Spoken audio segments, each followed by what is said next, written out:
It's an ambush. Oh my God, it's an ambush! It's an ambush!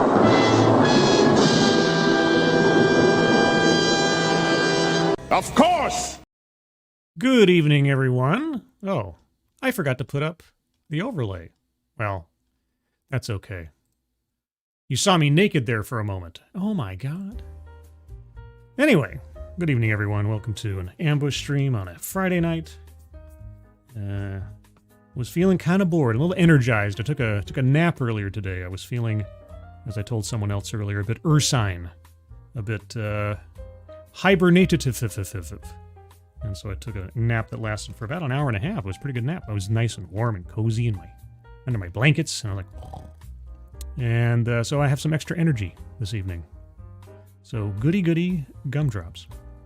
Hope you're all doing well on this Friday evening, this 1st of November, this day after Halloweeny. Hope everybody had a good time last night and got your fill of candy and or costuming and or none of that, if none of that's your kind of thing.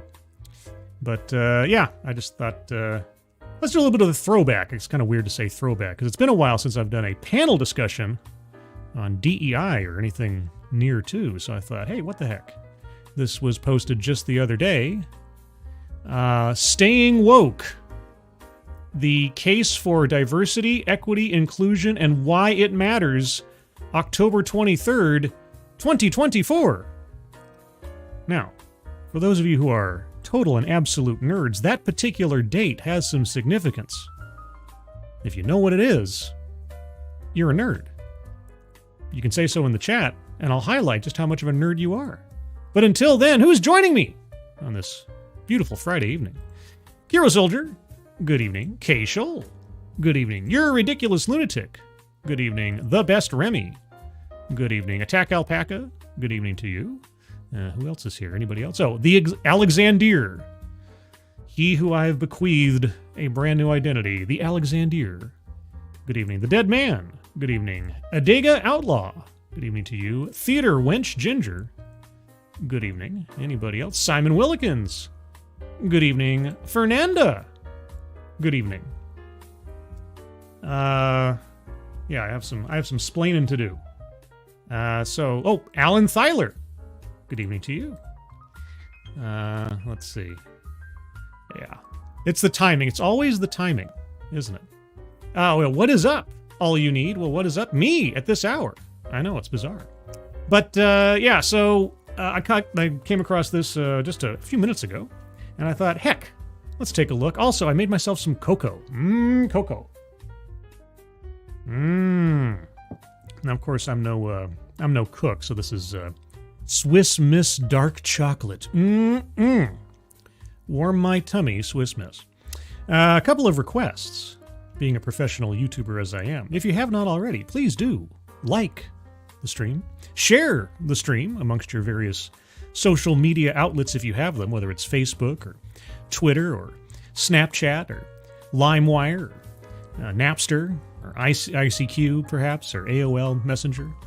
Or Google Chat. Remember Google Chat? Or Google Buzz. Maybe it was Google Buzz. Yeah, that's not around anymore. Oh well. You know, put a big notice up on your Angel Fire webpage. That'd be nice too. But yeah, so anyway, Hofstra University panel discussion, Staying Woke, the case for... And then they got... If you look at this, they got the colon wrong. It should be Staying Woke, the case for diversity, equity, and inclusion and why it matters. But no, it's Staying Woke. Staying woke sounds like some kind of gastrointestinal issue. Anyway, I haven't refined the audio on this video at all. I'm hoping it's loud enough for everybody to hear. If it's not, this is going to be a very short stream. Also, Dina B. Good evening. John Trioxin. Good evening. All right, so let's get into it. Let's see what they have to say. What are they argumentating for in this late year of 2024? Did anybody get the date reference in the chat? Maybe I missed it. Yeah, October 23rd. October 23rd. Anybody know why that's a significant date? If you are a nerd? All right. If not, let's move on. Well, thank you for being here for our event titled Staying Woke, the Case for Diversity, Equity, and Inclusion and Why It Matters. My name is Phil Dalton. I'm the director of the Center for Civic Engagement. Hi, Phil. You guys hear that okay? How's it sound? Sounds good so far, says Theodore Winch. Okay. And a professor of rhetoric and public advocacy here at Hofstra. This is the Center for Civic Engagement's 18th year.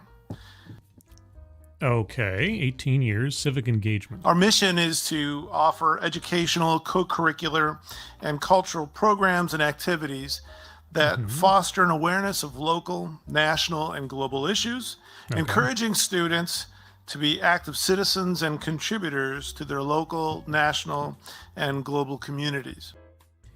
Sounds great. I mean, in theory, very nice. Nice rhetoric, certainly. Angelverse, good evening to you. Wild-Eyed Wanderer. Is that not when Gandalf was at Weathertop? I don't know. I'm not a Tolkien expert.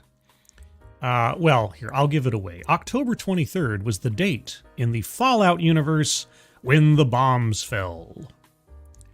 I thought that seemed kind of appropriate for a discussion on staying woke, but anyway. We're supported by over 30 faculty and administrators. Oh, so you're trying to distribute the blame a little bit? Who make up our advisory board. 16 undergraduate fellows who learn by working alongside community partners here on Long Island. And 2 graduate students who help make everything possible. 2 graduate. Okay, this is really exciting. Do I want to skip this or just let it go? I'm going to put a poll in the chat. Can I have a poll and something pinned at the same time? I'm going to put a poll. I'm going to make this really exciting. All right. Listen or skip. Listen.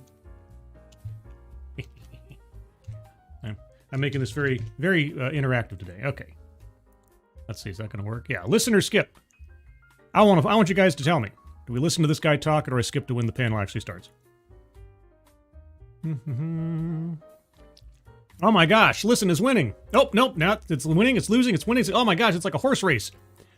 It's neck and neck. Oh my gosh.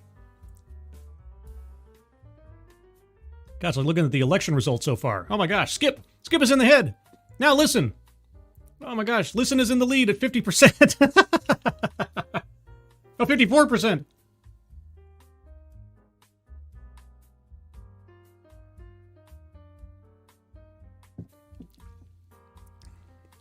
Okay. Holding steady at 54%. We're going to go to listen. Okay, let's hear him out then. Let's hear him out. And if you wish to learn more, there are newly printed cards at the back table. Oh. If you'd like to, look up becoming a fellow with the center. How can I become a fellow with the center? That sounds very philosophical, maybe almost karmic. A fellow with the center. Also, Keldrig, good evening to you. And Faithless, I missed you before. Good evening. All right. Keep going. Or pass it along to somebody who you think would be a good candidate. Please consider doing so. Yeah, spread the love. The Day of Dialogue here at Hofstra was begun by retired sociology professor Cindy Bogard. The Day of Dialogue. I wonder if there's anybody on this panel who has a counterpoint, or is it everybody on the same page? The day exists as a way to get students and the community talking and listening to one another about issues of the day. Are they having courageous conversations? And some people are good at talking. Some are less confident doing so. No. Some are good at talking. Some are not good at talking. I guess you don't want to introduce the idea that somebody's bad at something. That'd be terrible. That'd be terrible. Oh, thank you, Osan, so much for the bowing bone offering Dogcat Fox. That sounds just as about as good as coming out of my mouth as it was in my mind when I said it. But either way, oh, Dogcat Fox! Wowie wow. Ooh, there's a Keeverdam Dogcat Fox. Thank you so much, Osan. Appreciate it. Okay, some are good at speaking, some are not so confident. I wonder where I fall at this point. Far fewer are good at listening. Oh, and that's really at the core of what the day is about. Is it? Okay. Do you have anybody on the stage who's going to say something that people might not want to hear? Providing opportunities for different voices to be expressed and for us to give careful consideration to what we hear. Mm-hmm. And if we do it right, you'll hear things you'll disagree with today. I'm sure I will. I have a sneaking suspicion that I will. Let's see. I saw somebody in the chat. Oh, the Magister. Good evening to you. Hey, everyone. Been a while since I could make it to a live. Yeah, I just randomly decided, hey, what the heck? It's Friday night. Let's do it. So good to see you, Magister. Hope you're doing well. Proceeding from the assumption, however, that other people are our equals, we will hear them out. Okay. And we listen and we learn. I say this for all the events. This has nothing to do with DEI. No, I have to clarify that because, I'm just curious to know, is there anybody on that stage who is not a fan of DEI? Before we begin, I'm glad they're entertaining themselves. I'd like to say a few words of thanks, though. First, to the Cultural Center. But please give us a land acknowledgement. Please, please, please. I will play dramatic squirrel if there's a land acknowledgement. Specifically to Athleen Collins, Carol Mallison, and Janine Rinaldi. And without their effort and their expertise, we could not put these events together. The Center for Civic Engagement's undergraduate fellows and our graduate assistants, Alexa Sauter and Eliza Ortega. Okay. And come on, land acknowledgement. I'm waiting for you. They help put these events together as well. Mm-hmm. And little of what we do would be possible also without the support of the provost, Charlie Reardon. Come on, land acknowledgement. I'm waiting for you. I want my horse to come in. Holy cats, Keeverdam! Well, I was just talking about you a moment ago because I played your dog cat fox. Thank you, Keeverdam. Holy cow. It's very generous of you. Appreciate it. Hope you're doing well this beautiful Friday evening. I took the liberty of putting up the. You reminded me. Thank you, Keeverdam. You reminded me. By the way, guys, at the top of the chat box, I put up the link to the donation page for the Leukemia and Lymphoma Society. If you guys can take a look at that when you have the opportunity. If you can donate, please consider doing so. And even if you can't, if you can share that out on social media, like LimeWire and what else did I say earlier? ICQ, AOL. How about IRC? Anybody use IRC anymore? Tell your IRC channel friends all about Leukemia and Lymphoma Society. Also, good evening, Green Badger Outdoors. Hope you're doing well. All right, so anyway, come on, land acknowledgement. I'm waiting for you.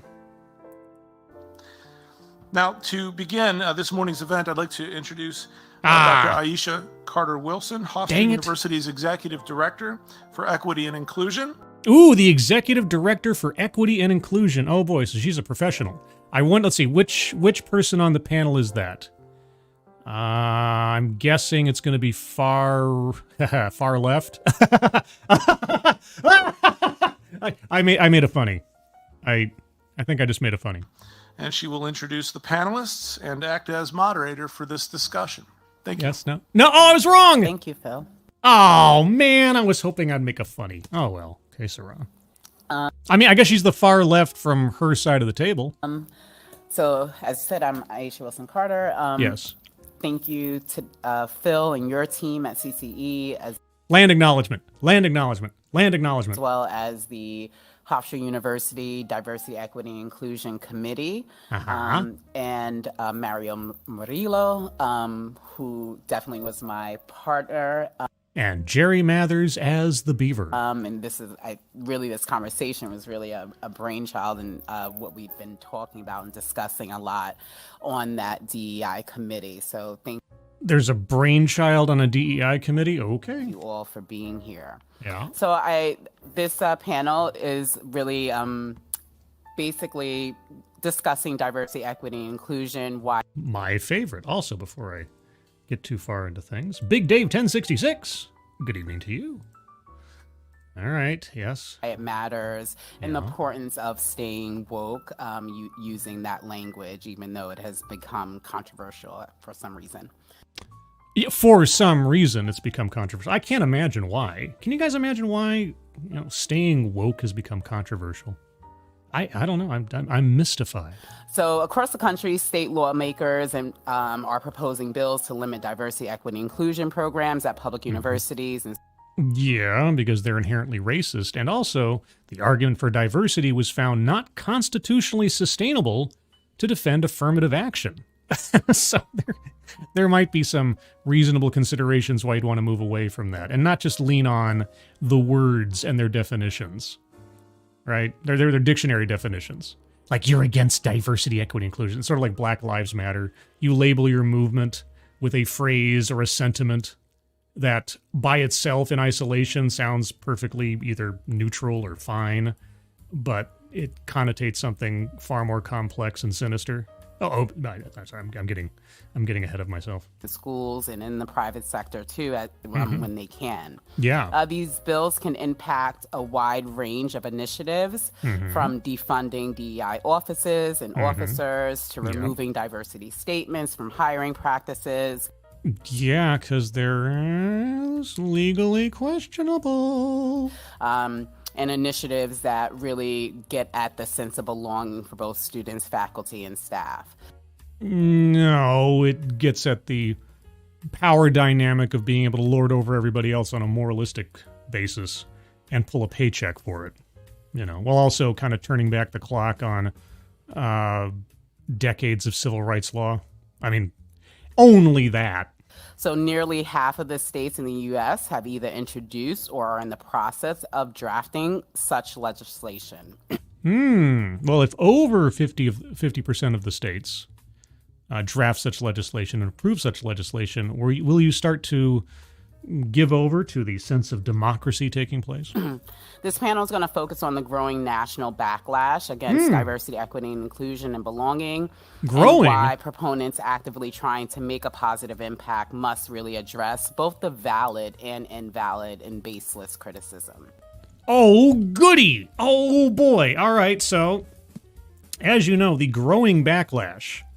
I mean, I suppose in the sense that it's gaining more momentum as time goes on, sure. I guess I've been part of that backlash for several years now. But all right, you tell me why I'm wrong. I will listen, as this is a day of dialogue, and maybe I have some problems listening from time to time. Dozens or hundreds of TEDx's at this point could probably prove me wrong, but...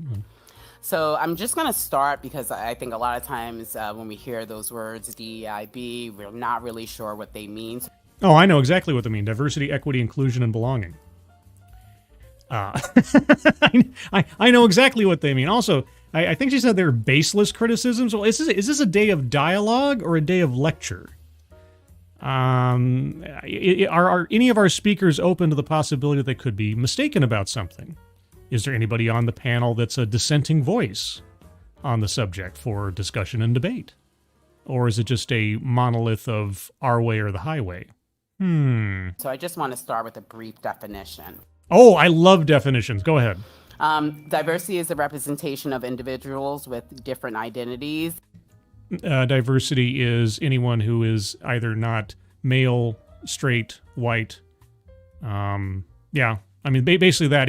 If you possess any of those qualities, you're already down a point. But if you're certainly all three of those qualities, you're a bad person, just inherently. And lived experiences within a community. Well, if that was actually the definition, then there probably wouldn't be a problem. But unfortunately, diversity is based almost entirely on race, gender, and sometimes orientation. Equity is ensuring individuals are equipped to succeed by providing access and opportunities and resources based on needs. No, equity is the quality of outcome rather than the equality of opportunity. Tipping the scales or artificially pumping people up into positions of authority or downgrading people from positions of authority based on what they look like and what they are. Because there's an inherent assumption of either disability or privilege based on those elements. Inclusion is achieved when individuals and their contributions. No, it's more leaning towards, again, the meritless propping up of people because you take pity on them effectively. Are appreciated and valued. And belonging is the feeling of security and support when one has a sense of community and acceptance. Belonging is just an absolutely empty add-on that they placed to DEI to try to expand the implied repertoire of those who are the advocates of it, it really doesn't mean anything, except I guess you could call yourself a glorified morale officer, except you're not a morale officer.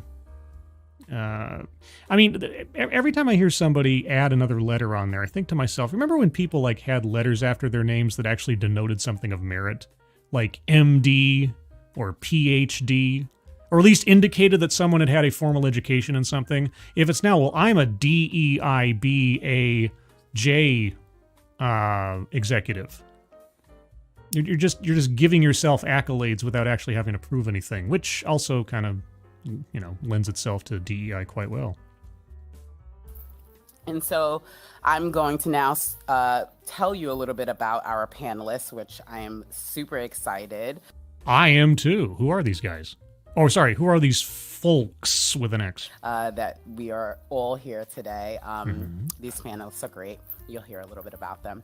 So first, we have Eric Lopez. He's a seasoned leader with nearly 2 decades of experience in research, advocacy, and promoting diversity, equity, and inclusion. That tells me literally nothing. Like, what are his credentials? His current role is the Executive Director of Diversity, Equity, and Inclusion. Still not selling me. Governance, programs, and enterprise priorities at Comcast. Oh, okay. Okay, Comcast. Oh, we have some corporate representation here. Oh boy, I can't wait to hear him talk about what the policies at Comcast are. Theater Winch and Scribely, don't forget the gratuitous numbers after one's title. Yeah, there's that too. Yeah, and also on their paychecks for doing practically nothing. Practically nothing. Except just, procedurally destroying the foundations of our, what was a society that was working towards a much more harmonious situation one to another. But, oh well. He leads efforts to address DEI-related issues, like engage enterprise stakeholders, and drive strategic priorities that further Comcast, NBC, Universal, Telemundo's commitment to fostering inclusive and equitable environments.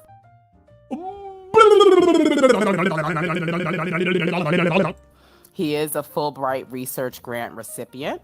I'm sure he gets free money. Who earned both his bachelor's and master's degree right here at Hofstra University. Ooh, bachelor and master's in what, might I ask? Roan Harushin, good evening to you, and thank you, Roan, for the how's it going, Dogcat Fox.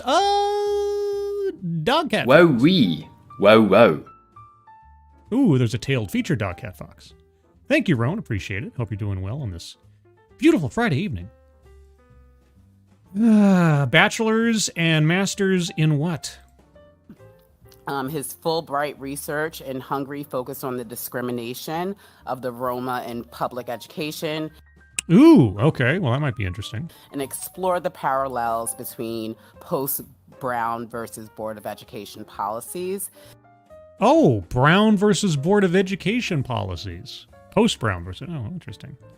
I wonder what he thinks about those colleges and universities that have promoted safe spaces for students based on race. In the U.S. Mm-hmm. He serves on the National Fulbright Association Board of Directors, as well as the board of Blossom Projects, a nonprofit dedicated to empowering and underserved communities in India. Wow, sounds great. And he works at Comcast at the same time. How does he find the time? Eric is deeply committed to advancing DEI initiatives in the corporate and nonprofit sectors. Oh, good. His work ensures that the voices of diverse stakeholders are heard, and he continues to leverage data and research to promote equitable opportunities for underrepresented populations. Wow, that's a lot of words. What does a non-diverse stakeholder look like? And I'm asking literally, what does a non-diverse stakeholder look like? I wonder. Thank you, Eric. I'm more disappointed right now that we still haven't had a land acknowledgement. Yay! You told me practically nothing of this guy's actual credentials. He has a bachelor's and a master's degree in what? And he makes a living off of DEI in a lot of places and is given free money from Fulbright. Okay. So we also have Tanya Martinez Galanucci. She is the executive director of the Office of Diversity, Equity, Inclusion, and Belonging at the New York City Bar Association. Ooh, the New York City Bar Association has its own DEI. Oh my gosh. Yeah, there's a whole bunch of interesting things happening in New York lately. I think Eric Adams goes on trial now in April. Half the administration of New York City has kind of fallen by the wayside because of questionable practices or so on. But yeah, sure, great. More DEI. Tanya is a first-generation professional, mother of 2, and a breaker of generational curses. A breaker of generational curses. She's a witch? Her DEIB philosophy is rooted in building community to create psychological safety so that everyone gets the opportunity to be their authentic selves. Oh, I love authentic selves. Oh boy, and I want the psychological safety to be my authentic self. Prior to joining her current role, Tanya was a New York City public school teacher in the Bronx and Washington Heights. Oh! She was a public school teacher, and she's a DEI aficionado. Huh. I wonder if she knows anything about those employees at the school, was it the school district or the commissioner's office or whatever, who were fired because they were white and actually won their lawsuit for racial discrimination.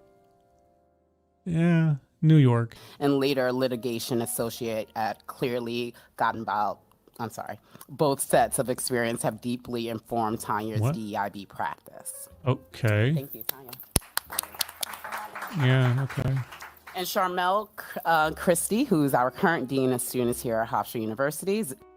Oh, the Dean of Students. Okay, so this is our one person on the panel who's actually one of the university officials. Okay. Has a 16-year journey in higher education. Which has been a labor of love, marked by a commitment to student success and evolving understanding of their needs.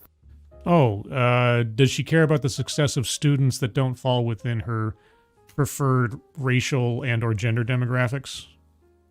I mean, obviously some people need more help than others based on what they are, right? Throughout her tenure, Charmel has been passionately advocated for inclusivity, student engagement, and academic brilliance. Academic brilliance. I mean, I like academic brilliance. Also, hello, Lurking Gopher. Waves to you. Good evening. Shaping the landscape of higher education. Her steadfast commitment to nurturing talent and fostering supportive learning environments has left a mark on the educational journeys of countless students. I believe it. I believe the DEI efforts have left a mark on the journey of countless students. She's now serving as the Dean of Students, and she continues to harness her wealth of experience to spark positive transformations and uplift future generations. I can't wait to hear how. Thank you, Charmel. Okay. So I just want to start with a land acknowledgement. I'm still waiting for my land acknowledgement. The spirits of my distant ancestors cry out for recognition. With you all giving some opening remarks and really thinking about what does DEIB mean in your professional spaces? Well, you just gave us the definition, so why do they need to go on and... It doesn't mean the same thing for every person? It's meaningless? All right. Thank you, Aisha. I've already scheduled some time for you to talk to my boss. About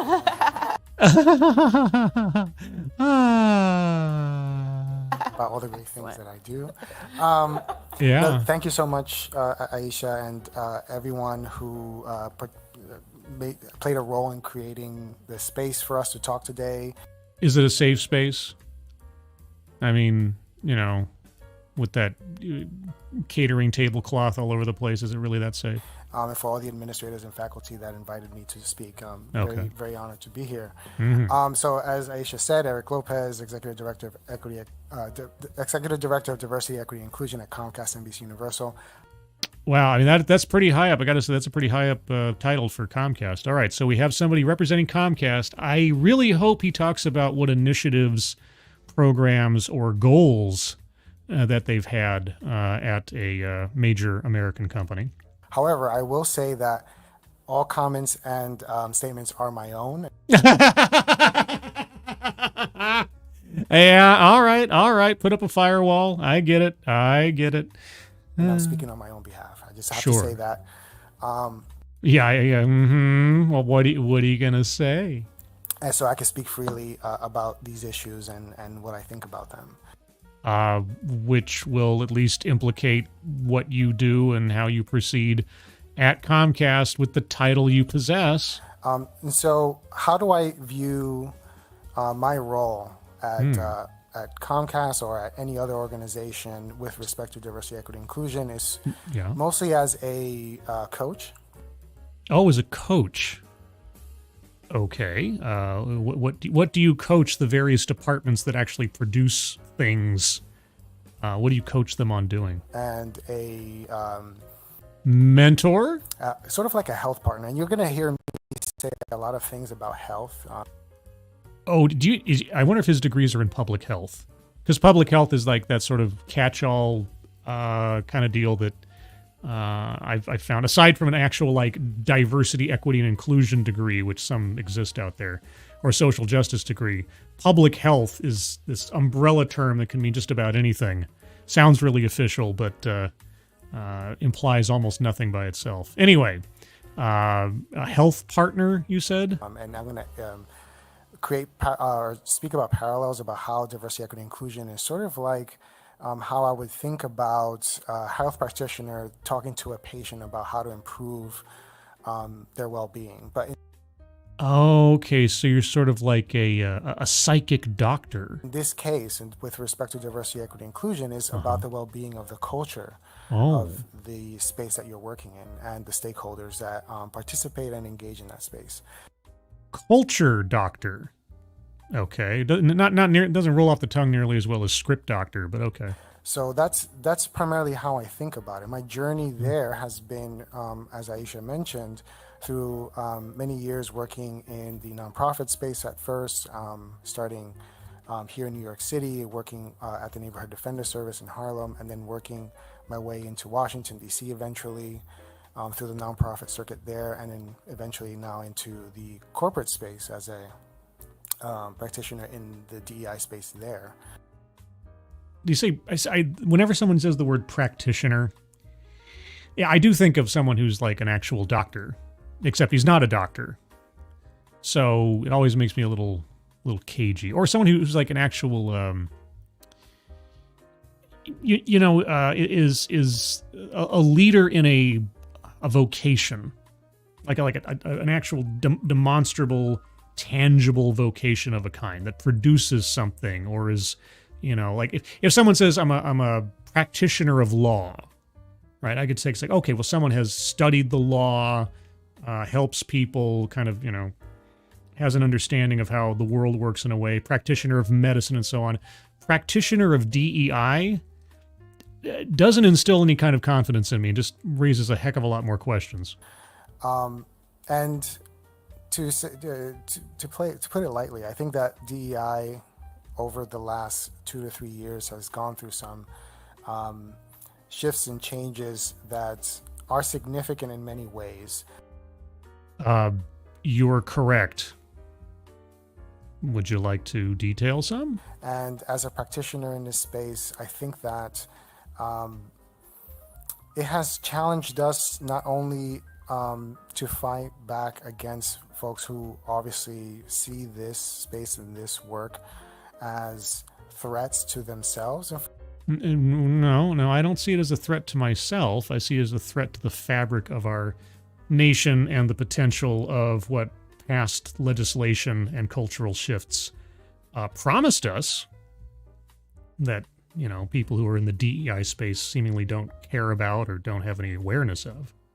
I guess then, I suppose if you consider my concerns for the welfare, the well-being of my nation, my society, my community writ large, then I guess that is a threat to myself in a way. But I don't think that's how you mean it when you say threat to themselves. I have a distinct suspicion that you think the people who are threatened by this fall within a very small and very specific set of demographics. I just have a feeling.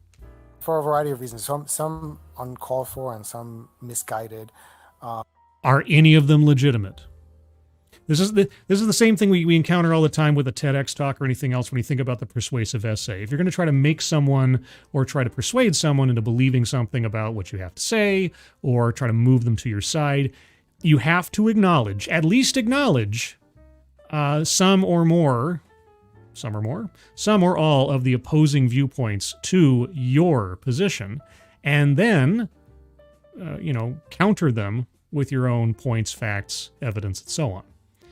So that's something I'll be curious to see if any of our panelists actually do. Do they take any of the criticisms about what they do and what they believe and what they advocate for? Do they take any of the criticisms on board and seriously enough to both voice them and then at least attempt to counter them? Because if every criticism of what you do is baseless, if you're absolutely practically perfect in every way before we even begin talking, then there really isn't a dialogue taking place on this day of dialogue, is there? While others have given us pause to sort of step back and think about how we're doing our work and how we can make improvements. Okay, now those are the ones I want to hear, not the ones where you just say, "Oh, they're just wrong." I mean, I'll hear those too, but I want to hear the ones where you at least have to stop and reconsider. And also, it has challenged us to think about how we evolve this work and how we move on to the next steps and how do we ensure sustainability. How do we insinuate ourselves further into places without actually saying so? That's what it sounds like to me when I hear that. Like, how do we go more covert now that we've been found out with some of our own rhetoric and policy results? For the work, because that's a work. really important thing. It's not just about just doing something to check a box. It's about... Are you sure about that? Are you sure about that? I take it that's one of the criticisms you hear. I would love to hear your counterpoint to that criticism. It's about doing something to get outcomes and keep those outcomes for the long haul. So, yeah, but get outcomes fairly, or get outcomes by rigging the event, the results? Which do you think? So that's how I see my work in this space, is sort of how to guide organizations and leaders to think about these things and how to implement practices that will help them achieve their goals in these spaces. You know, we're almost halfway through this talk, and we've only gotten to the first person on the panel. They're going to have to speed run the rest of this to get us somewhere. Thank you. Thank you so much, and thank you for your amazing introduction. And I'm just going to add a little bit more color to what Aisha already said. A little more color? Land acknowledgement. Come on. So you know that I was a teacher. You know that I am a lawyer, and I practiced in big law for 6 years before coming to this role at the New York City Bar. And so I want to give you a little bit more context behind that. You want to talk about yourself some more? Go ahead. I'm first generation everything. You're first generation everything? Everything? Everywhere? All at once? First to be born in this country, to speak English, to graduate from high school, college, and beyond. Wow. Wow. Wowie, wow. Isn't that amazing, Dog, Cat, Fox? Wowie, wow, wow. Gosh. That's okay. You must be very proud of yourself. Right? When you are the first, it means that you have to find a way or make one. Oh, okay. Or be handed one by a bunch of subsidies. I mean, I don't know. Tell me more. In many instances. Yeah. Mm-hmm. The other piece that you may not know, especially from the introduction, is that I am Dominican. I'm Puerto Rican. I was born in New York City and raised. I grew up in the projects that face Lincoln Center. I don't care. Did I say that out loud? I think I said that out loud. Did I say that out loud? I think I did.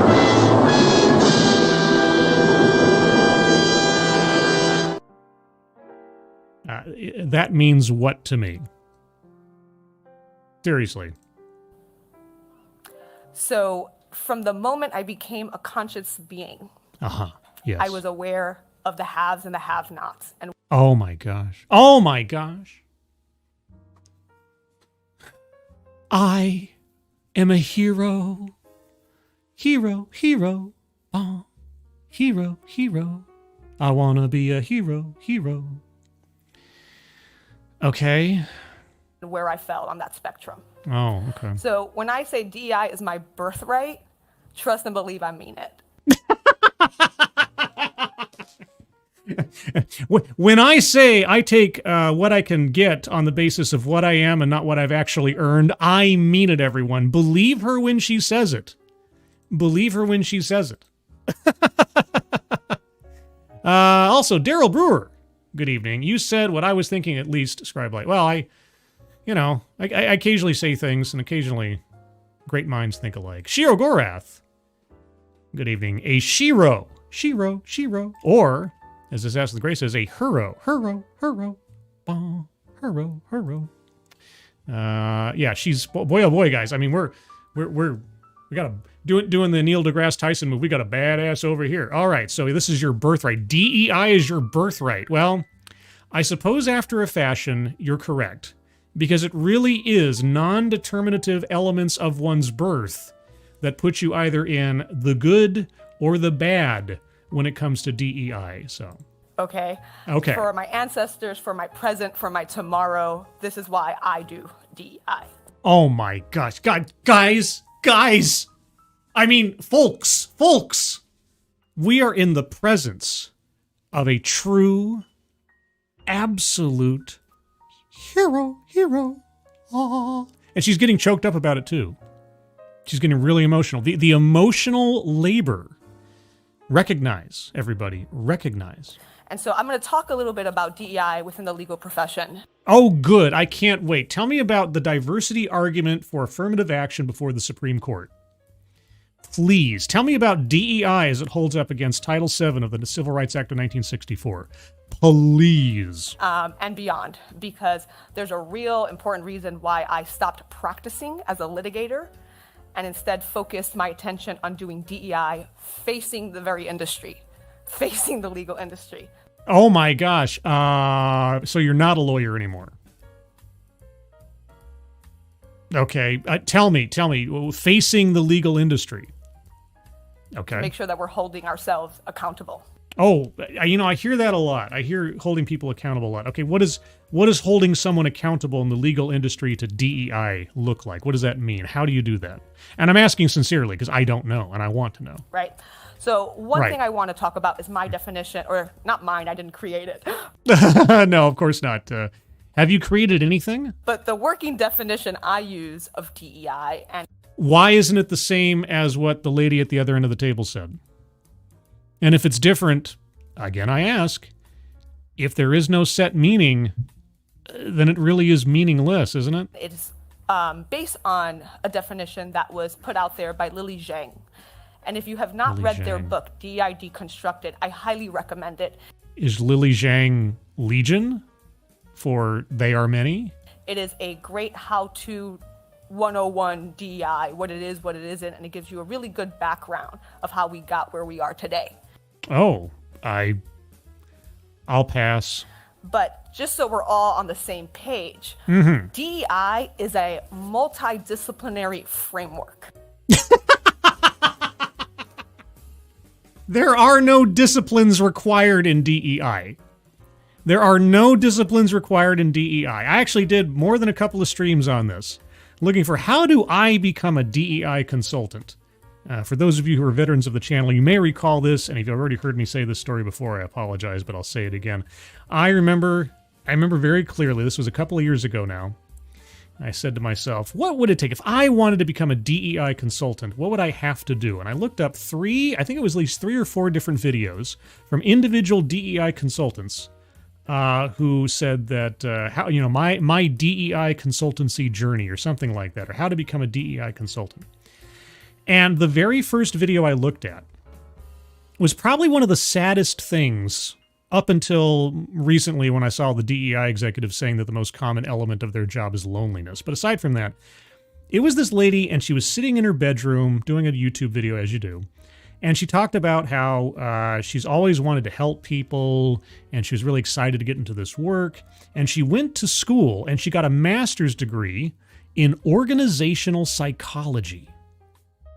And I remember thinking, if I had to put a name on a degree that would really, really sell me as someone who could do DEI for a corporation as a consultant, that would be a great credential.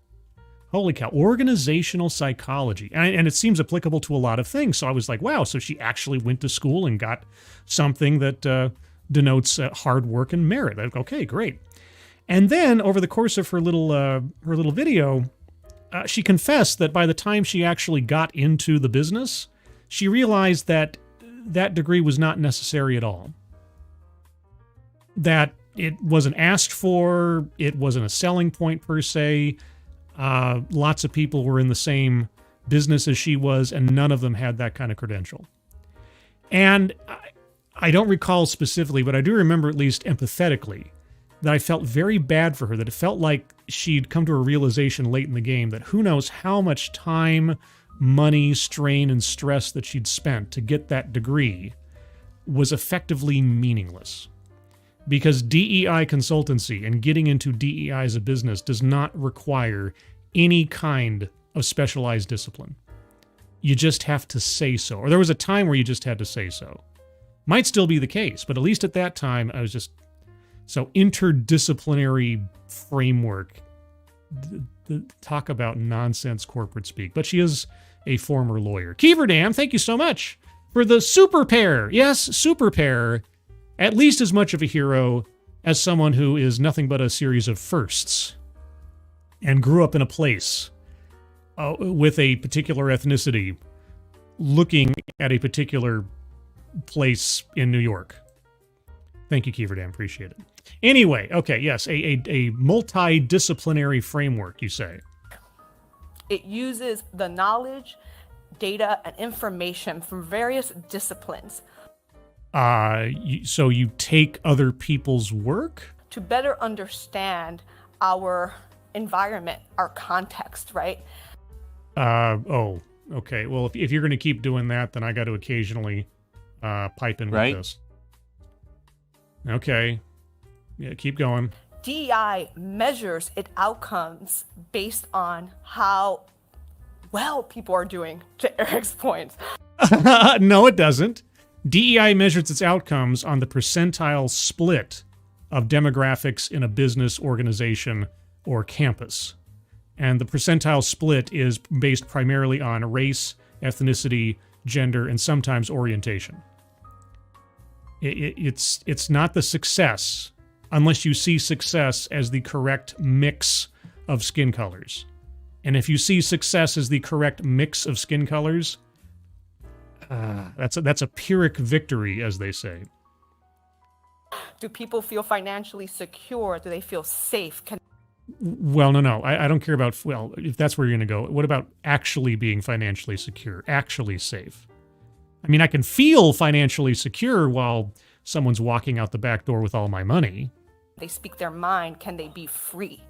Can they be free? Oh, okay. How do you bring freedom to the masses through your non-litigant DEI efforts? Right. DEI. Oh, sorry. She said it again. So I got to do. Okay. Done well creates environments and systems and organizations and teams that feel respected, representative, right? Oh, good gravy. This lady's going to break my mouse finger. Yeah, okay. So that's what DEI is. No, that is decidedly not what DEI is. That might be what you're trying to convince yourself it is. But that's not what it is. That's not what it does. That's not what it produces. Because I know DEI is used in lots of weird and interesting ways, especially pejoratives. Now, why is that? Again, are you guys at all going to acknowledge some of the criticisms of DEI and explore them at the very least? Instead of just breaking your arms, patting yourselves on the back for being such a hero, are you going to look at this like a serious adult? Or just say, I'm perfect and nobody can tell me that I'm wrong? If it's one tangible thing, like, here's DEI, you can go buy it. No, it is context specific. It is meaningless then. Disciplines that need to be used. Name a discipline. Name an actual discipline that DEI makes use of. Name a discipline that you should have mastered in order to be a DEI practitioner. And thought about are always going to be context specific.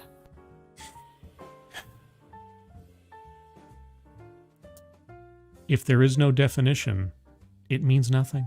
What's DEI in one place cannot just be copied and pasted and brought somewhere else.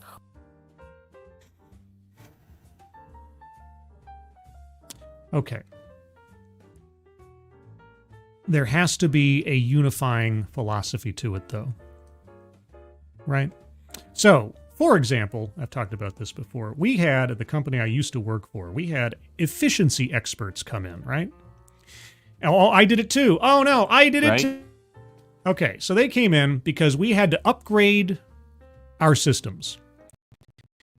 And the reason we had to upgrade our systems were these old green screen sort of mainframe type deals with a little green cursor and all that. And the problem was it was a very silly one, but a very sort of pragmatic one. The spaces, the actual character limits on dollar amounts within the system had reached their limit because it could only go up to like 999,900, whatever. And, you know, as the economy grew and inflation just naturally and otherwise, came to a point where it's like, oh, we have to be able to enter in a dollar amount that is in the millions.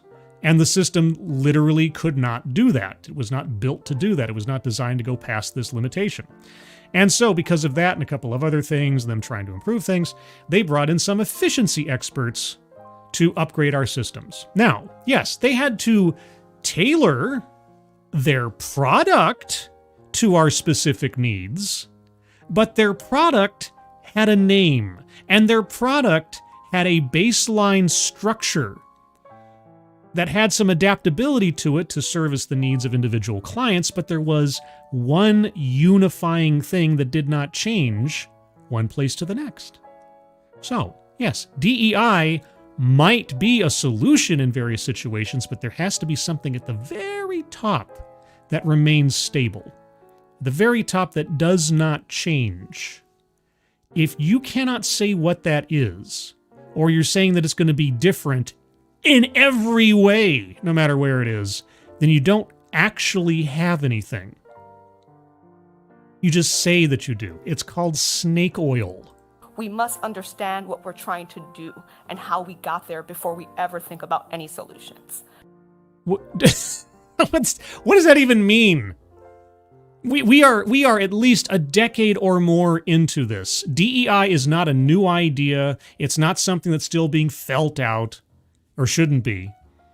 You're talking about it like it's still in the sort of embryonic stage. It's not, or shouldn't be.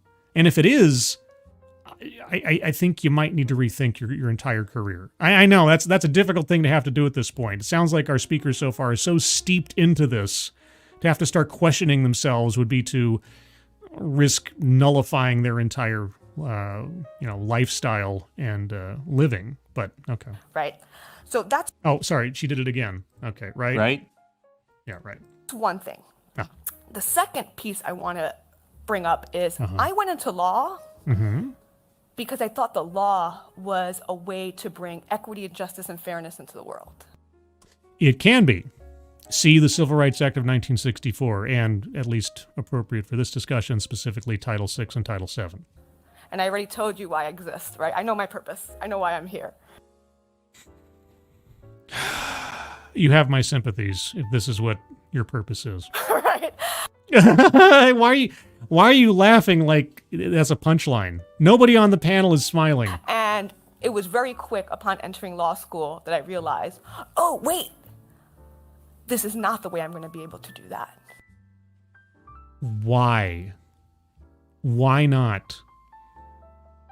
Don't get me wrong, I'm not saying the legal system is perfect or easy, but why? What made you realize that this was not how you're going to be able to achieve that? And the reason why I say that is because the legal industry is so far behind almost every other industry when it comes to DEI. In what way? And if they're so far behind, after thousands of years of evolution of legal practice and theory, could it be the case that they are far behind because the fundamental values of DEI have been resoundingly rejected over time? Okay, but rather than try to change the system from within, you just sort of threw up your hands and gave up? Okay, so what exactly do you do now again? And if you ever engage in legal education or understand how law came to be, it's very clear why that is. Because there's an admission that human beings are inherently fallible creatures, and there's a desire by a collective of people, a society, to have order and peace and safety one to another, and to try to dissuade and disincentivize bad acts one to another. Maybe? Right, it is very... Oh, sorry, she did it again. Right? Okay, yeah, let me back up a little bit. I did cut off. Are you going to let the other lady speak at some point? Or understand how law came to be, it's very clear why that is. Right, it is very rooted in a legacy of... patriarchy? A historical narrative. Patriarchy? That is not inclusive. Like what? Okay, like what? What are you talking about? That does not use all the various disciplines I just mentioned to You didn't mention any disciplines. What disciplines? allow us to better understand what we're doing. What? And I just saw this phrase on Instagram recently, so forgive me because I'm going to Oh boy, a phrase on Instagram. butcher it. Yeah. But it captures how I feel about the legal industry telling me about equality and justice. You know, you sound really emotional right now. You know, and I can get, you know, public speaking sometimes can get you nervous and everything, but you seem real worked up about this. And everybody else on the stage seems fairly stoic. But okay, what is this magical phrase on Instagram? And it's this idea that I'm not going to trust you to tell me about my present and where I am today if I can't even trust you to tell me about my history.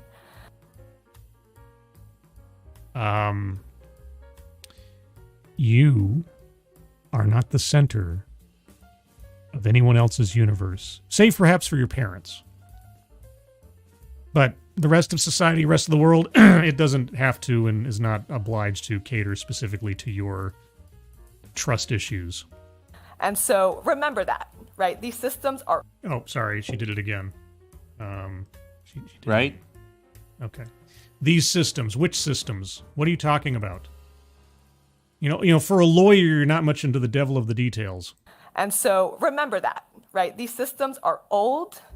They have not been updated in a really long time. They have not... What? Okay. If you're talking about the law. So you're telling me the law, the legal profession, has not been updated in a really long time.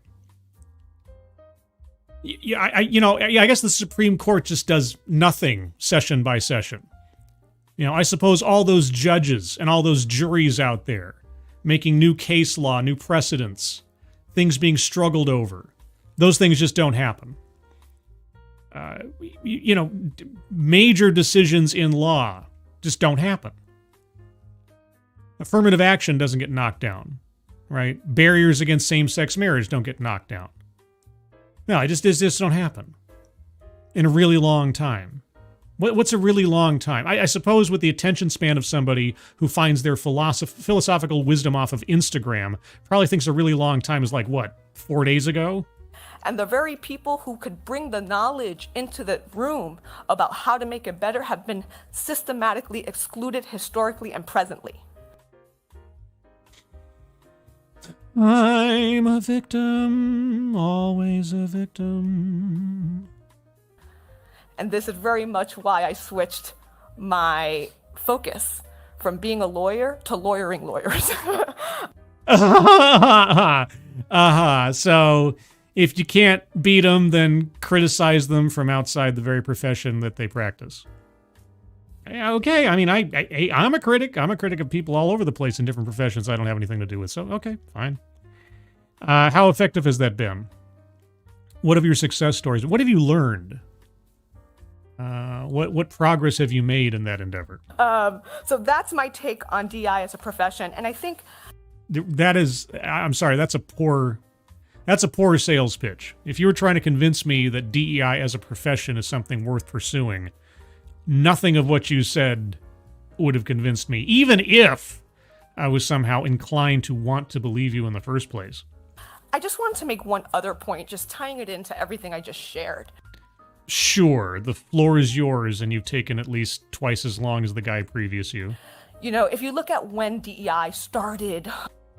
When DEI started, I mean, I'm pretty sure the fundamentals go back several decades, really. But, I mean, they came into prominence in my world roundabouts 20... I mean, for me personally, probably 2014, 2015, but I know that it was something that would have been percolating for a couple of years previous to that. I'm going to say at least the 2010s, where, you know, diversity as an imperative really started trying to get its foothold on things. I know that, you know, arguments could be made that, well, affirmative action in and of itself was effectively just DEI in official practice, and that went back to the 60s and the 70s. But when did it start? Or what we call the DEI industry. The DEI industry really took off in the mid-2010s. Again, being the DEI practitioner I am, context specific, right? If you're Oh, so she did it again. Right? She's looking for affirmation every time she says something. Okay, sorry, back up a little bit.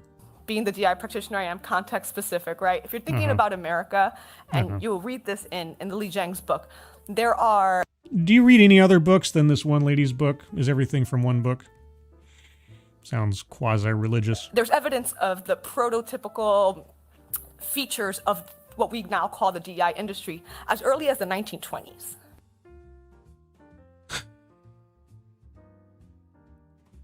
You're not going to draw yourself back to the suffrage movement, are you?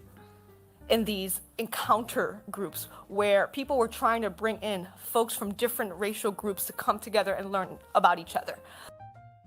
That's not what DEI is about. It's not about a collective understanding of people. It's about elevating and or denigrating people on the basis of what they are. You are associating yourself with probably far more virtuous movements of the distant past than what you're currently involved in.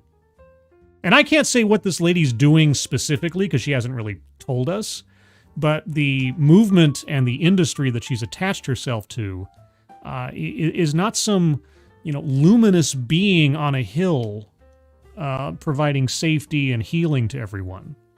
She might think she is, but she's not.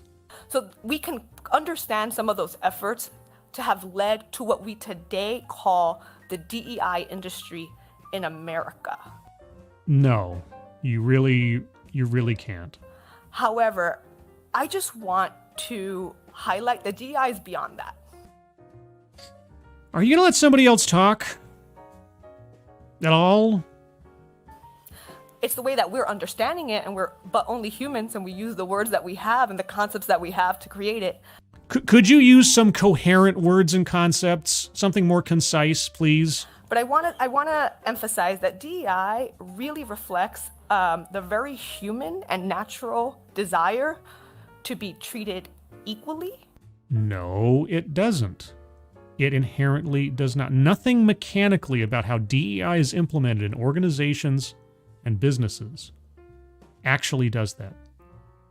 It doesn't. You don't want to treat people equally. You want to assess people's worth and value on what they are. DEI is not an egalitarian endeavor.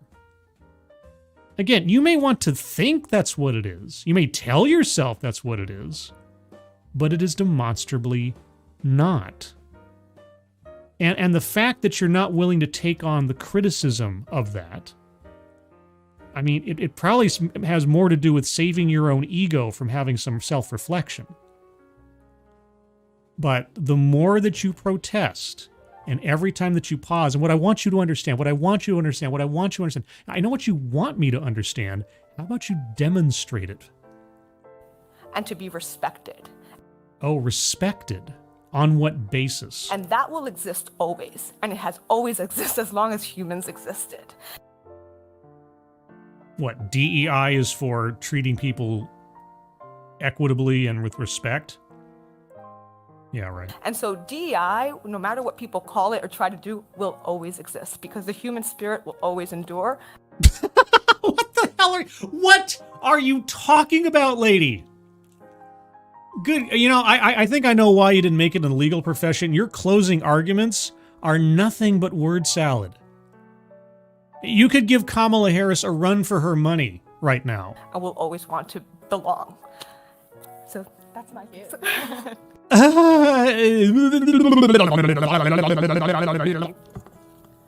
And lastly, the most patient person on the panel. Don't judge me. I'm not a long talker, so I apologize. I like to summarize things. My name. I appreciate that. You know, for everything else, I very much appreciate some because you guys are already. You've got like 7 minutes left. You're so in deep in this segment. Unless this is part one. If I only found the part one, I'm gonna have to do a follow-up stream.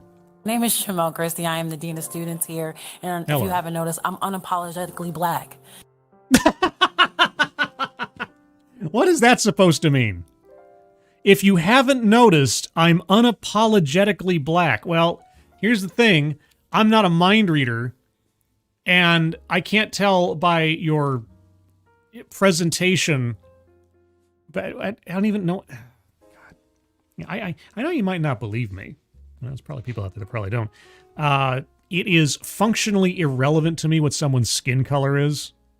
I know. Color blindness. Oh my gosh, what a racist thing to operate under. I don't assume to know anything about you. All I know about you is what the lady said about your introduction. You're the Dean of Students. That's all I know. But so anything beyond that, you're going to have to tell me. I can't tell by looking at you. Unless you wear a sign, and only then, I can only take the sign's word for it. And so I walk in spaces black. I walk in spaces and I'm unapologetically black. Right? Because I can't change that I'm black. No, I get it. Okay, well, what am I supposed to... Okay, all right, fine. What am I supposed to know about you on the basis of your skin color? Please instruct me in how I can be more racist. I also unapologetically walk in spaces loud. Well, I'll grant you that. That jacket you're wearing is decidedly upping the volume. I am the loud dean here. And so I compliment Zybis Munoz, who is my boss in the back, but also Jessica Easy, because they hired a black loud woman. You're not doing yourself any favors here. If you're trying to sell me on DEI, or you acting as a representative of the DEI philosophy, so far you have given me absolutely no reason to think that you belong in the position you are in, if these are the elements that you're highlighting as positives all by themselves. Which means that they told me to break down barriers, break down walls. So it is my job here at Hofstra to remind my students that are marginalized that they matter. Oh, what qualifies a student to be marginalized? And for a student that is not marginalized, do they matter less? And if their voice is not amplified, they tap me in so that I can amplify it. Oh, they tap you. Okay, so you're just a crusading hero for the disheveled and discarded masses. Okay.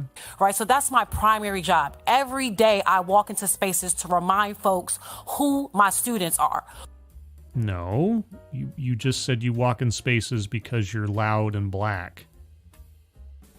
Are all of your students loud and black? Who they represent. They don't represent... You're the dean of students, right? You're not the dean of marginalized students, correct? Who are you there for? Who do you have a preference for and against? Now, if I was a parent thinking about where to send my kid to college, and I heard this from the dean of students before I even sent my kid there, I'd have to wonder, is my kid going to be discriminated against by this dean of students if my kid is not marginalized enough? And when they don't have that definition or that knowledge, they say, Dean Christie, can you help me? I sure can. Definition of knowledge of what? What are you talking about? My primary focus is to make sure that my students feel this sense of belonging. A sense of belonging. Okay, how do you do that? And for which students do you prefer working with to achieve that?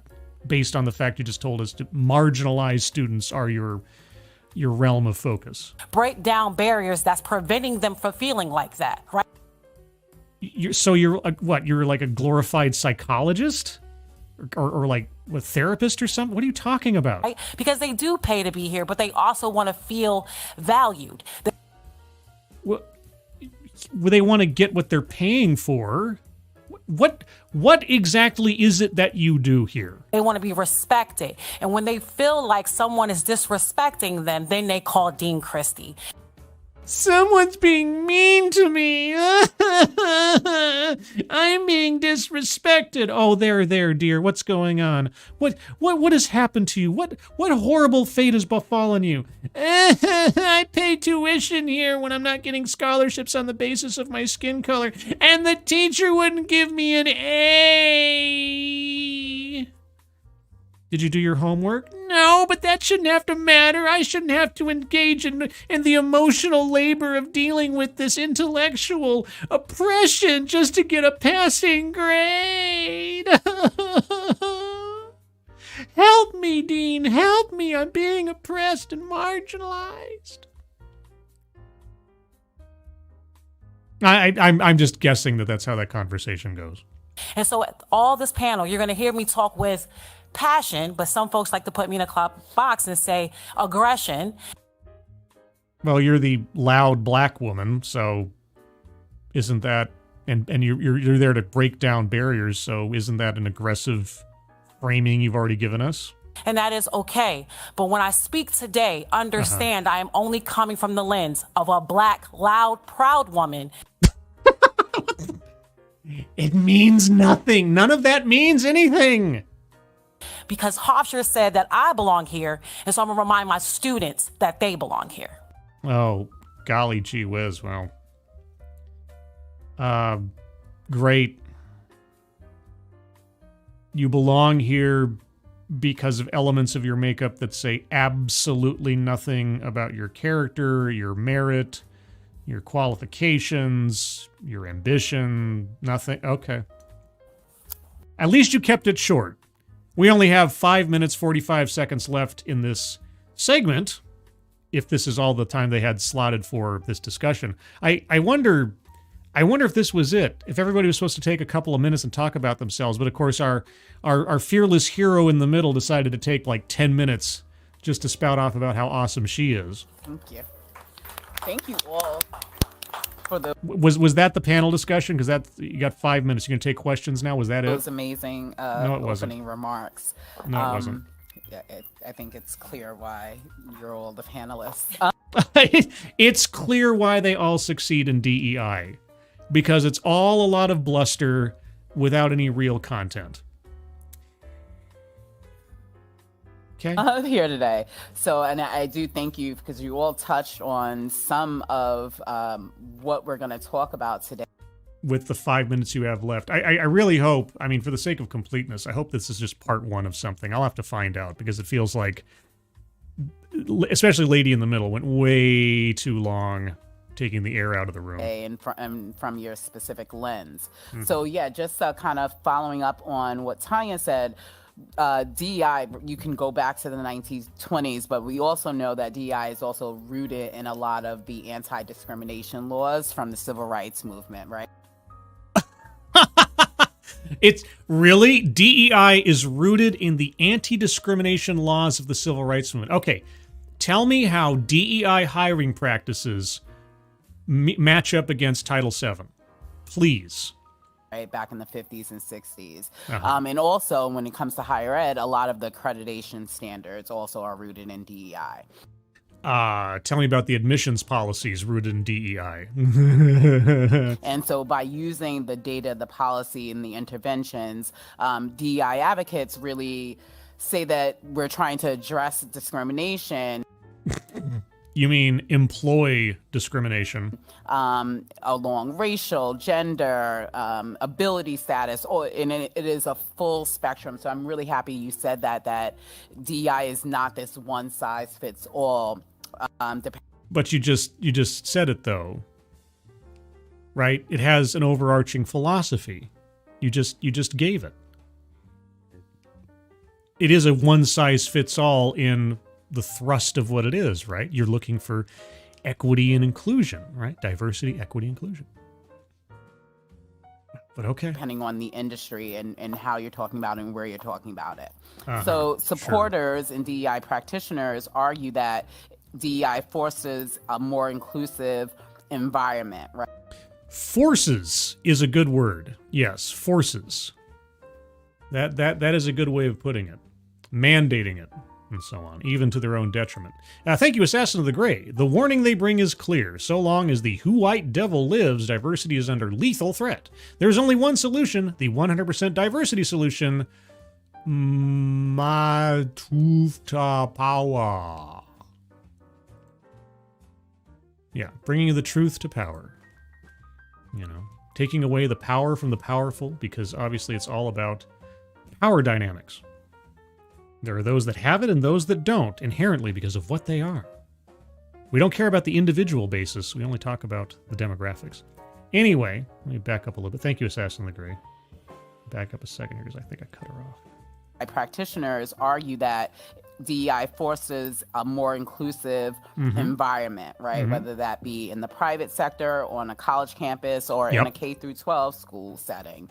Yes, it sets specific percentile goals and requirements for businesses, workplaces, has attempted to on campuses, but now affirmative action being knocked down makes that much more difficult unless you find some very convoluted ways to try to reach your same percentile goals without actually saying that you're doing so. Right, where everyone kind of gets this sense of belonging and has the tools that they need to succeed. Such as? In that it is still very much still needed. Why? Prove to me that it is needed. To counter and overcome the effects of decades-long exclusionary practices that... Exclusionary practices like not letting certain students into your college because they weren't the right color? Have put people from certain demographic groups at a disadvantage. So on the other hand, and again, we're just, kind of setting up the foundation of where we are as far as the DEIB is concerned right now. On the other hand, a lot of critics, and some of them have been conservative lawmakers, and that's why I think this issue is really important to the election, not just at the presidency, but all the way down ballot. Okay, would you like to name some of these criticisms and then take them on? They have succeeded in quashing a lot of DEI initiatives. Why have they succeeded? If DEI is such a fundamental good and such a needed element and so on, why have they succeeded? What has their argument been against it? And what is your counter to that argument? An effort in 14 states. They went on an all-out assault on colleges specifically. An all-out assault on colleges. Not trying to stamp down a demonstrably discriminatory policy like, say, I don't know, affirmative action. As far as DEIB efforts in 2023, and we know that they've made a lot of progress. Why have they? What is their argument? What is your counter to their argument? They often, their point of view and perspective is that these programs give an unfair advantage. Okay. And what is your response to that criticism? Right. Yeah, I know. She said it a couple of times now, and Right. I'll make up. Right. And at least right. Okay. So, What is your response to the criticism that DEI promotes not merit, but the elevation of people on the basis of non-determinative factors? To minority students or students who might come from historically marginalized backgrounds. Right. So having racial and or ethnic preferences over someone having earned their place. What do you say to that? That we are violating free speech by, by kind of coming in and stepping in when, depending on the speech and the practices that are going on.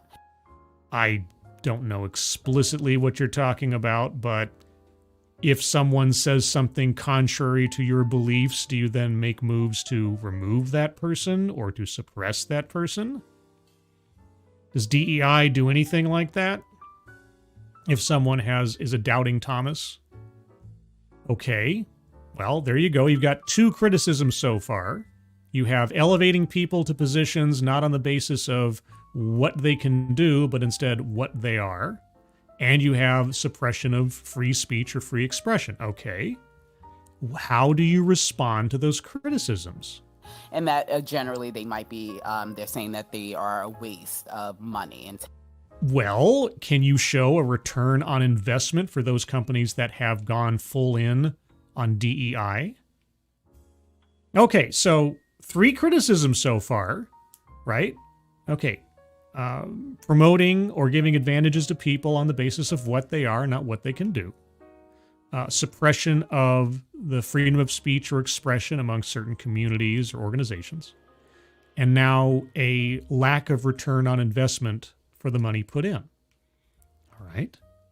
And again, what is your response to those criticisms? Taxpayer money specifically for their public schools. Yes. Is the taxpayer money being used effectively in actually achieving some positive results? Okay. And? So a lot of us as DEI professionals wonder really how much these efforts are going to cost us and what the consequences of these efforts might be. No, okay.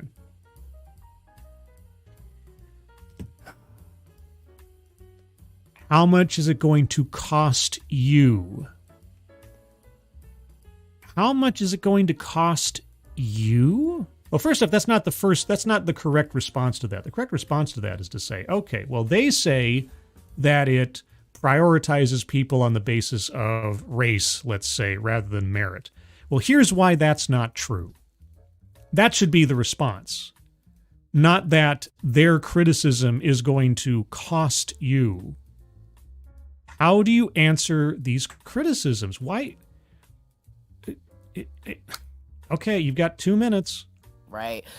Oh, sorry. Yes. You have to keep looking for Yeah, okay.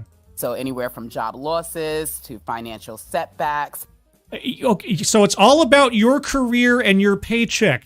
What do you have to say about the critiques themselves? Not the threat to your personal fortunes. To the lack of diversity within corporations and college campuses and K through 12 schools, right? Everywhere. Right?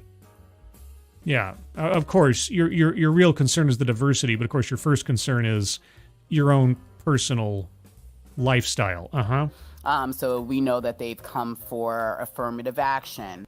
Yes, they did. And what did the Supreme Court say about the argument to diversity in trying to justify affirmative action? You know, that thing that is part and parcel with everyone's career on that panel? What did the Supreme Court effectively say about the diversity argument for justifying racial discrimination in college admissions? Do tell. Under this lens as well. They've come from identity-based hiring and admission practices. Yes. And what did the Supreme Court conclude about the argument to diversity? Here's the thing, and I've said, I know I keep saying this, but it's just, I've been down this road so many times in the past. When I listened to the oral arguments back in October of 2022 of the lawyers for the colleges, that were defending affirmative action, when I listened to their argument to the court as to why affirmative action was necessary, everything they said was a carbon copy of nearly every argument for DEI in businesses that I'd been listening to for 6 some odd years to that point. It was amazing to me. I was actually taken aback at how the same phrases and buzzwords and justifications that came out of the lawyers in front of the Supreme Court for affirmative action sounded exactly like DEI advocates and consultants. It was incredible. Because I knew then that the Supreme Court knocked down their arguments and got rid of affirmative action, they'd effectively be saying, thankfully, that the argument to diversity is not a dodge for federal law or the Constitution. And I can only hope that it further trickles down, as it has been over the last couple of years, to try to diminish DEI from our world. It's incredible to me that she's bringing this up, but she's not taking any time to consider the implications of that decision. Even if she disagrees with it, not even take it on board and consider what it means. That's right. They've come for the diversity training program. Yes, they have. You're cash cow, I'm sure, if you're a DEI consultant. And specifically about the diversity training programs, they're under fire, right, from criticism. Some saying that they are ineffective. Well, provide me proof that they are effective. Some saying that there is some valid criticism that they're sometimes poorly executed by. Okay, well, no, poorly executed is one thing. Okay, fine, but are they actually effective in the large? In the grand scheme of things, are they effective? Effective at what? What is the goal? How do you measure success? Poorly executed. That's as much as you're willing to concede so far, that some DEI training programs are poorly executed? By the practitioners, right? Right. Yeah, sorry, right. Right? Right. Yeah. But however, a lot of DEI offices are also tasked with responding to complaints about gender, about pay inequity, right? If you say Right. so. And why do you need a DEI program to respond to such things? Complaints about gender? About family leave, but disability discrimination, What does that have to do with DEI? sexual harassment, Sexual harassment? right? All of these things fall under that DEIB umbrella. No, they don't. What? Or they don't have to. What do you... Well, okay, well, here's the thing. If you keep adding on letters, the umbrella becomes larger and larger, and you can try to justify yourselves being involved in a whole lot of things. When you look at it and start to really break it up as far as the initiatives are concerned. So everyone's criticism, save for the occasional performance of a DEI training thing, are there, but they're completely invalid. We're not even going to address them. So when it comes to both this valid and kind of invalid criticism, You haven't even given us... What valid criticism? Someone having stage fright giving a DEI training session is not a valid criticism. It's just an individual performance. The content and benefit of the actual thing is what's being criticized. Address it. and the industry, right, for DEIB practitioners. Yeah. What's so scary about DEIB? Right? What's so scary? I don't know. A return to a time more so than now where people are evaluating themselves and others on the basis of their skin color, their gender, where opportunities for people are either provided or disallowed on the basis of those same elements. It's been going on for quite a while now. I don't know if you've noticed this. Maybe, and I know, you asked the question, what's so scary? Well, I don't. Maybe if you actually listen to the people in opposition to DEI, you might understand what their concerns are. Whether you agree with them or not, you might understand what the concerns are. And then it would be on you, as the professional practitioner, to answer those concerns, try to alleviate that fear. So if you already know what some of the criticisms you are, you just listed off a few, right? The suppression of free expression, opportunities for people based on what they are and not who they are, the lack of return on investment, the lack of efficacy in DEI trainings, whatever that efficacy is supposed to be. You just listed it off. You answered your own question. Are you willing to look any deeper? Right. Oh, for crying out loud. Right? What are some of the critiques that you heard that you have to deal with? Okay, there's only like a minute left in this segment. There's got to be a second part. I'm going to have to look up and see if I can find a second part. If only now they're getting to the critiques. When it comes to the trainings, the diversity of thought, perspective, initiatives, right? For crying out loud. Right? Yeah. And what's your perspective on these criticism? What do you think? Why is it so scary for so many? So, excuse me. I think it's so funny that we as practitioners, and just to hear you say that, you know, these initiatives that we pour our hearts into are ineffective. You know, and I'm going to go back to the... I know it would be something to have to be told and shown that you've dedicated your life and your career to something that produces nothing and improves nothing fundamentally. It would be a shock to the system. Medical analogy. It's like, you know, you go to a medical practitioner and they tell you, you know, you should probably stop smoking because it's having some negative effects on you. You don't. And then you're being blamed for the negative consequences of that. And, you know, I just feel like it's very unfortunate. So whatever it is that you think you're fighting against is as detrimental as smoking is to the human body. Okay. I feel like a lot of the criticism that has come out of over the last 1 or 2 years. That's it. That's where the video. Please, okay. I gotta look. Because if that's all that they posted, oh man, there better be a part 2. There had better be a part 2, and if there is, and hopefully there is, I'll have to do a follow-up stream because that's a tease, man. That's just a tease. Hold on. Let me check. While I'm on the air, this will at least tell me and tell you if there's going to be a follow-up at some point. That's just ridiculous. Okay, tell me that there's a follow-up to this.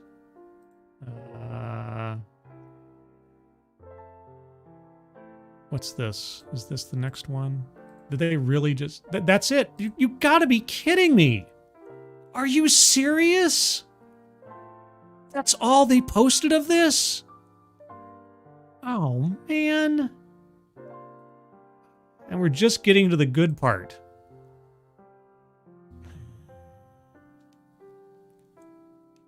Yeah, that was posted 2 days ago. They haven't put a follow-up on it. Wait, okay, is there a link to the full discussion somewhere? No. That is ridiculous. But okay, I guess that's it. Now that's disappointing, if you can believe it. Anyway, so there you go. That was 25 minutes of obviously a much longer discussion that just got cut off right at the end. There hasn't been a follow-up on it, posted in the last 2 days. I don't know why you would do that. They have videos posted on their channel that exceed an hour in length, so I don't know why they cut it off at 25 minutes. I'll keep an eye out. Maybe they'll post a follow-up at some point. I'm guessing not. Or I'll try to see if there's maybe a full recording somewhere. But they were just getting to the good stuff. Just getting to the good stuff after if that lady in the middle hadn't just gone on and on and on and on about how awesome she is, maybe we would have had something else. But anyway, well, there you go, guys. Friday night ambush stream. Staying up past my bedtime. I know. I get up at 4 in the morning for work every day, so, you know, I have a schedule like I operate like an old man. But I'm not an old man. I'm only 45 going on 46. Anyway. But I'll take a minute or 3 here for what you guys have to say. Faithless, that was the appetizer. Now you're hungry and unsatisfied and need more. I know. I love this stuff. I love it. Dexter's Killer Lab. I'm awoke. Yeah, we didn't even get to the point. The very meat of the meal was right there. Hearing them try to justify themselves, hearing them at least maybe approach, considering the critiques, and there's nothing there. They cut it off. Dina B. I just see a bunch of people desperately trying to justify their career choices. Yeah. I mean, the moderator lady, she got close there. She at least listed off, at least voiced 3 or 4 of the actual concerns and oppositions. I want to know if they're going to explore them. I want to know what their counterpoints are, if any, or if they just dismiss them out of hand like they can do nothing wrong. They're practically perfect in every way. Daryl Brewer, because of the DEI hire for the editing and uploading, LOL, I don't know. We may never know what they said. Maybe they said something that they didn't want getting out there. Ooh, maybe it's a big conspiracy. Daryl Brewer, older than me. Kiever Dam, 45 isn't that old. It's not that old.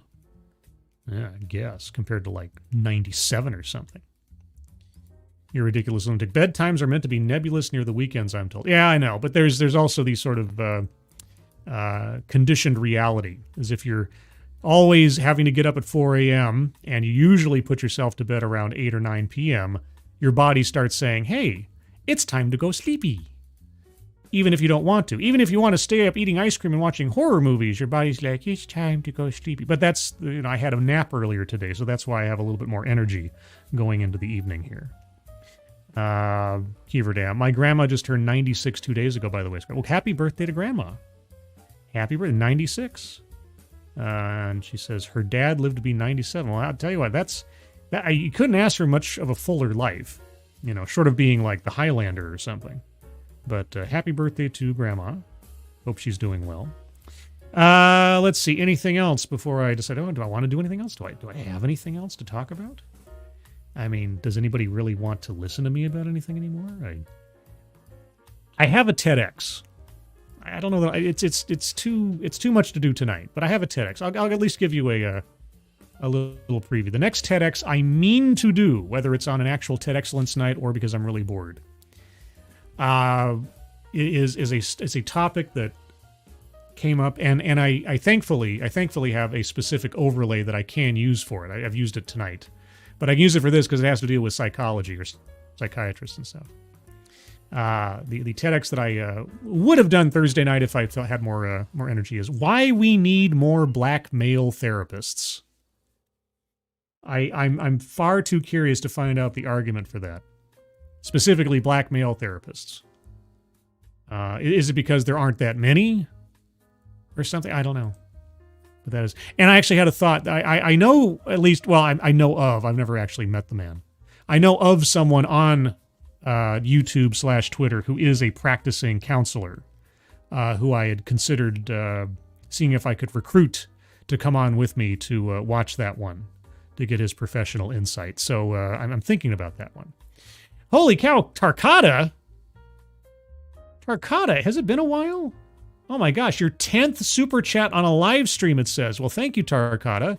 They cut her off right before she said the quiet part out loud, self-censorship. I have a sneaking suspicion that whatever was said in that second section, let's say, turned into something potentially problematic. Or actionable. Or was requested to be removed. I don't know which. But I can only surmise because it's gone. It's not there. So I don't know. But yeah, so I'm going to thank you for that, Tarkata. Nice to see you. What type of therapists are there? I don't know. It's always curiosity. It's curiosity to learn something new. That brings me into this.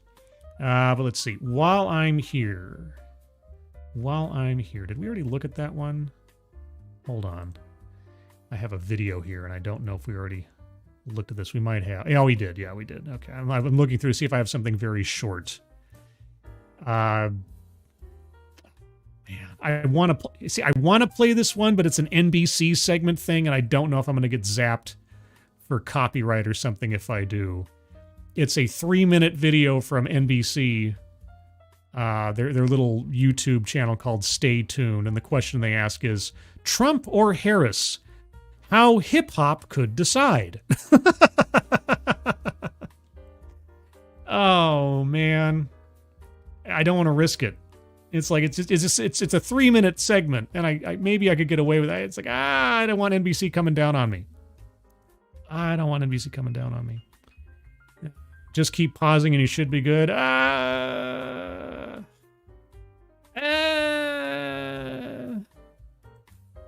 tell you what. Okay, well, I'll roll the dice, but I'm going to pause quite a bit.